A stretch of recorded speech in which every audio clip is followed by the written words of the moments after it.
Bom, pessoal, bom dia, boa tarde, boa noite, boa madrugada para os espectadores. Como eu já me apresentei em vídeos anteriores, eu me chamo Tibério Pinto, eu sou advogado e professor universitário, certo? A gente está gravando esse vídeo hoje, dia 4 de abril, às 19h50, horário de Brasília.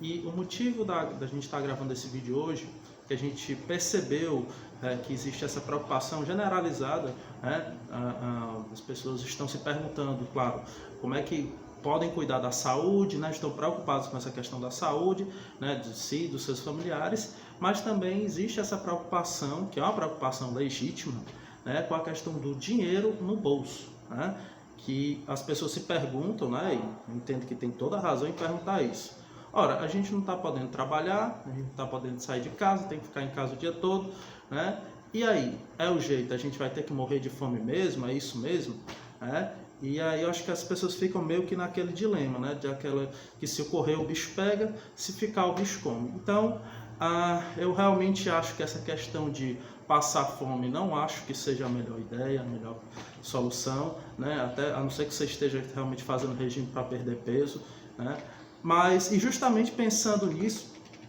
nessa preocupação que eu vejo que as pessoas estão tendo, a gente pensou como tema do vídeo de hoje, falar do auxílio emergencial de R$600, que foi proposto, que foi instituído pela Lei 13.982 de 2020, agora de 2 de abril de 2020, coisa de 2 dias atrás, certo?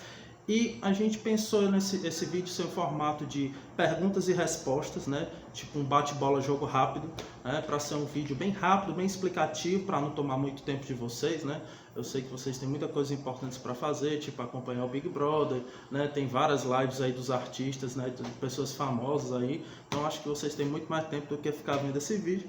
Então, vamos tentar ser realmente claro, objetivo, certo? E a gente também deixa a indicação do nosso Instagram no final do vídeo, para se vocês quiserem ter um material com mais algum detalhamento. E bom, vamos lá.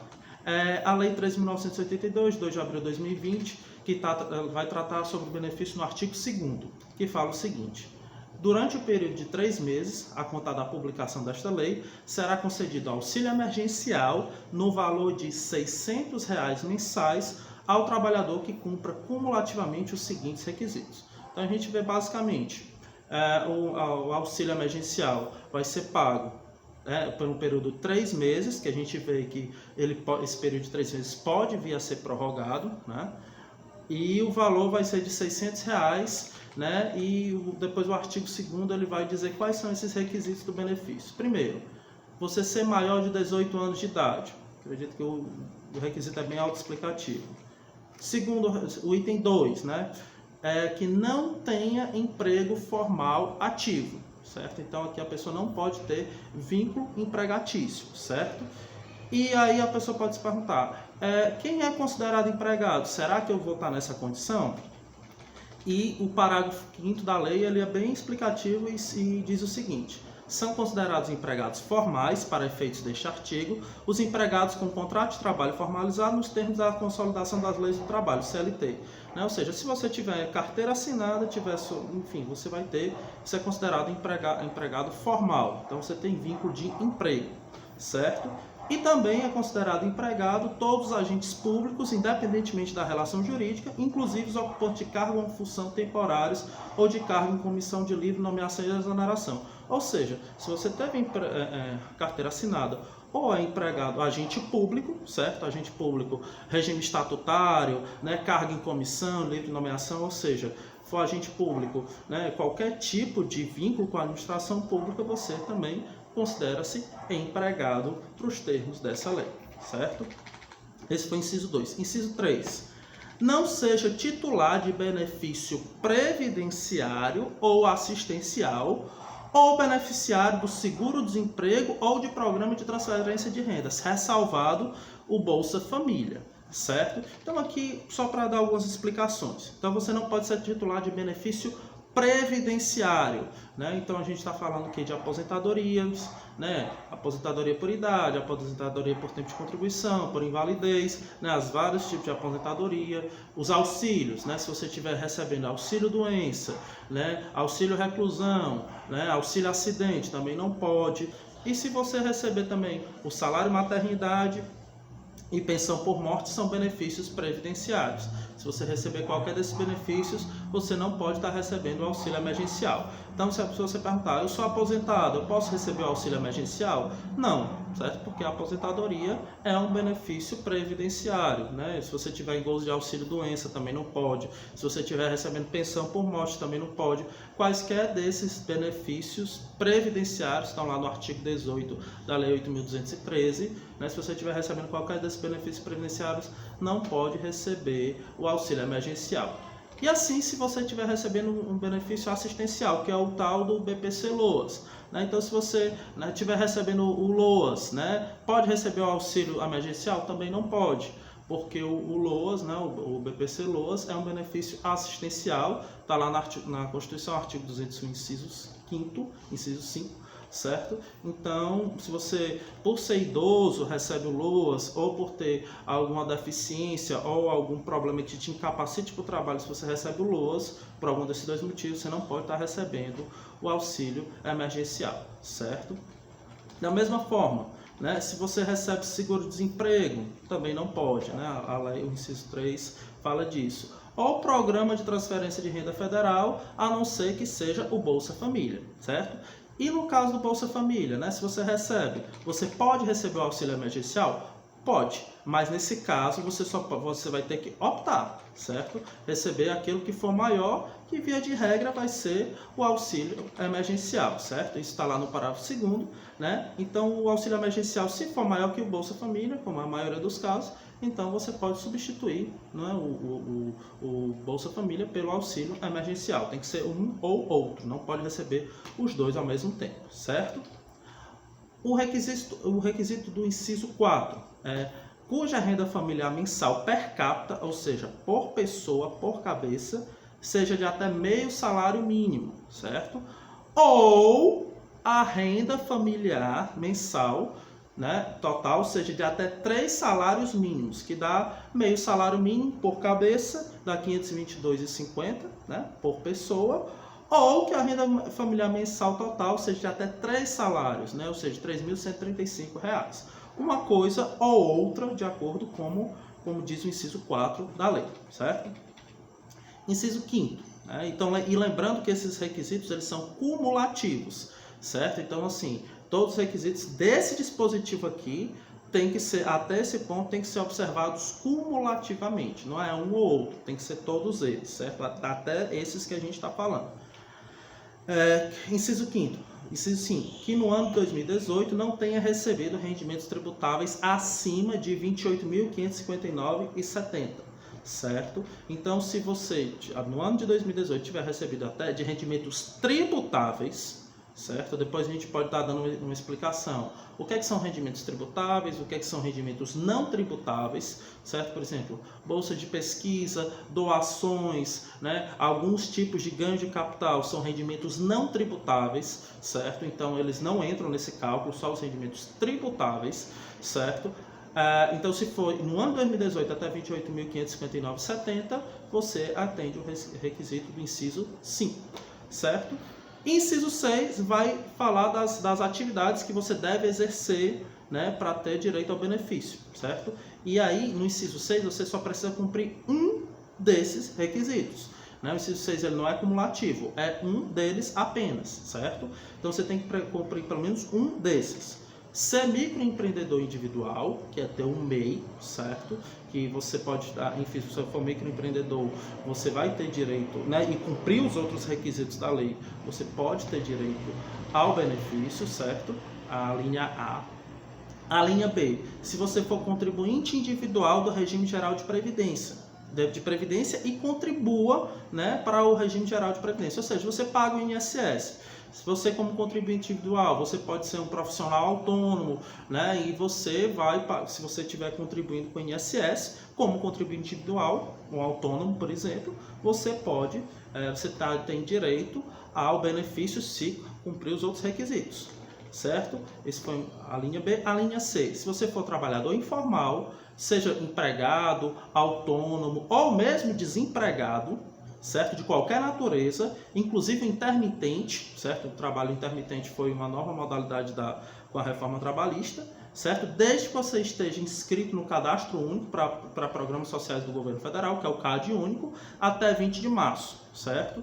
Aí você também vai poder ter direito a esse benefício e também cumprindo os requisitos da renda per capita e da renda familiar. E que, como a gente leu aqui na linha C, né? Se a pergunta que vocês podem ter, se eu estiver desempregado, eu tenho direito ao benefício? Tem, desde que cumpra os outros requisitos. Mesmo se você estiver desempregado e mesmo que na verdade você nunca tenha tido nenhum vínculo trabalhista anterior, nenhum vínculo empregatício, ou seja, nunca teve a sua carteira assinada e você estiver desempregado, você tem direito ao benefício se cumprir os demais requisitos, certo? E o que mais a gente pode estar tratando aqui? A questão do limite por família. Né? Então, cada família, até 2 pessoas podem receber o benefício, certo? Aqui está no parágrafo 1º que diz: o recebimento do auxílio emergencial está limitado a 2 membros da mesma família, certo? Então, até 2 pessoas da mesma família podem receber o benefício, certo? E aqui, como a própria lei fala, considera-se família, né, aquelas pessoas que estão, vamos assim, debaixo do mesmo teto, né, que estejam moradores de um mesmo domicílio, certo? Como a gente vai estar falando aqui um pouco mais adiante, certo? Aí outra pergunta que as pessoas podem fazer: e no caso da, entre aspas, né, mãe solteira, né, que é aquela mãe que sozinha cuida dos filhos? Acabei de ser informado aqui pela minha assessoria que mãe solteira não está mais em uso, certo? Que agora é mãe solo, tá bom? Então, se for mãe solo, né, que como diz aqui o parágrafo 3º, a mulher provedora de família monoparental receberá 2 cotas do auxílio, certo? Então, se for, né, a mãe que sozinha toma conta do lar e toma conta dos filhos, enfim, da família, ela pode receber, né, receberá 2 cotas do auxílio, certo? Sobre a questão da renda familiar, então vocês podem perguntar: como é que eu calculo a renda familiar, certo? Aqui a gente vê o que está no parágrafo 6º. A renda familiar é a soma dos rendimentos brutos auferidos por todos os membros da unidade nuclear composta por 1 ou mais indivíduos. Ou seja, pega todas as pessoas da mesma família, certo? E que, como fala aqui, moradores de um mesmo domicílio, vai falar mais à frente. Então você vai pegar a renda bruta, o rendimento bruto que é auferido por todos os membros da família que moram, né, na mesma residência, certo? É eventualmente ampliado por outros indivíduos que contribuem para o rendimento ou que tenham suas despesas atendidas para aquela unidade familiar. Então aqui, família é todo mundo que mora junto, vamos dizer assim, né? Que aqui não especifica se pode ser mãe, pai, irmão, irmã, sobrinho, sobrinha, primo, primo. Então aqui, na realidade, não especifica, né, parentesco, relação de parentesco. Diz que são os membros da unidade nuclear, certo? Que moradores em um mesmo domicílio, certo? Outra pergunta, né? Como é que eu calculo a renda familiar per capita, né? Ou seja, a renda por cabeça? É muito simples. Você somou o que todo mundo da família recebe e divide pela quantidade de pessoas. Bem simples, né? A sua família recebe, vamos dizer, um salário mínimo e tem 4 pessoas morando, você vai pegar o salário mínimo, dividir por 4, então é muito simples, né? Você saber quanto é que é a renda per capita, né? Certo? Outro detalhe interessante, quem é beneficiário do INSS, certo? E recebe os benefícios de prestação continuada, o LOAS, como a gente já falou, quem recebe o LOAS não vai poder receber o auxílio emergencial, mas a lei ela prevê uma antecipação pelo INSS. Ou seja, se você recebe o LOAS, o valor dos R$600 você vai receber em antecipação, certo? E depois você recebe aquele complemento. É o que diz aqui o artigo 3º.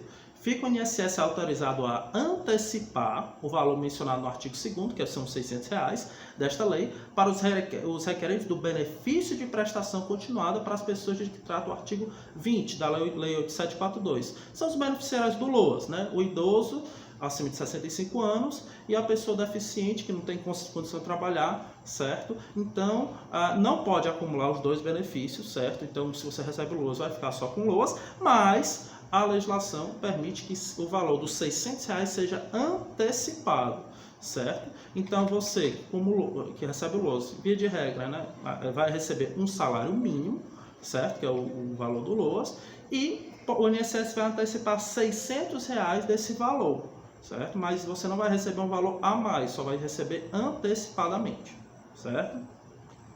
Outra pergunta que vocês podem fazer: a lei fala em 3 meses. Esse prazo ele pode estar sendo prorrogado? Pode, certo? O artigo 6º ele dispõe dessa forma, certo? Que diz que o período de 3 meses que trata o caput poderá ser prorrogado por ato do Poder Executivo durante o período de enfrentamento da emergência de saúde pública. Então, esse prazo inicialmente é de 3 meses, eventualmente pode ser prorrogado. Então, a gente vai aguardar para, enfim, ver como é que a coisa vai se desenrolar, certo? Outra pergunta que vocês podem fazer: como é que eu faço para solicitar esse auxílio, certo? Quem já está no CAD único, cadastro único, até o dia 20 de março, não precisa se inscrever, certo? Com base nas informações que a gente viu aqui, realmente se você está no cadastro até o dia 20 de março, não é necessário fazer qualquer inscrição, até porque você já está cadastrado, certo? Então, agora, quem se inscreveu no cadastro único após 20 de março, precisa se inscrever via aplicativo, certo? Pelas informações que a gente viu, vai ser disponibilizado um aplicativo, certo? Que pode ser baixado via celular, tablet, enfim. E você pode estar baixando esse aplicativo e com isso está se cadastrando via aplicativo, se você se cadastrou no cadastro único após o dia 20 de março, ou se você está fora do cadastro único, né? Então você pode fazer o seu cadastro via aplicativo. E o prazo estimado para o processo enviar essas informações serem recebidas e processadas, as informações que a gente tem, será de até 48 horas depois que você fez o seu cadastro e enviou as informações, certo? A gente viu aqui que além do aplicativo celular e o site, a Caixa também vai disponibilizar um telefone para orientar as pessoas de como está fazendo o cadastro, como está fazendo esse procedimento para receber o benefício, certo? Outra pergunta que vocês podem estar se fazendo: a partir de quando o auxílio vai estar disponível, certo? Pelas informações que a gente tem até o presente momento, a previsão seria a partir do dia 9/4, porque o aplicativo da Caixa Econômica, né, deve estar disponível no dia 7, que é terça-feira, certo? E que dentro do prazo de 48 horas que foi dado, então estaria disponível no dia 9, que seria quinta-feira, 9 de abril, certo? E a ordem de concessão dos benefícios, né, pelas informações que a gente tem disponível até o momento, primeiramente seriam os beneficiários do Bolsa Família que estariam recebendo o benefício, né, que já possuem um cartão de recebimento do governo, certo? Então, primeiro, quem recebe o Bolsa Família, depois, os trabalhadores informais que estão no cadastro único, certo? No terceiro momento, os microempreendedores individuais e os autônomos que contribuem para o INSS, certo? E o quarto momento, os informais que não estão cadastrados seriam os últimos a receber, isso de acordo com as informações que a gente tem no momento, certo? E se vocês quiserem algumas explicações mais detalhadas, a gente pode estar fazendo outro vídeo para explicar, né, sobre os benefícios previdenciários, certo? E no mais, se você também no nosso Instagram, a gente também vai estar deixando, já fez um card com informações sobre o benefício, certo? E no mais é isso, desejar a todos vocês uma boa noite e até a próxima.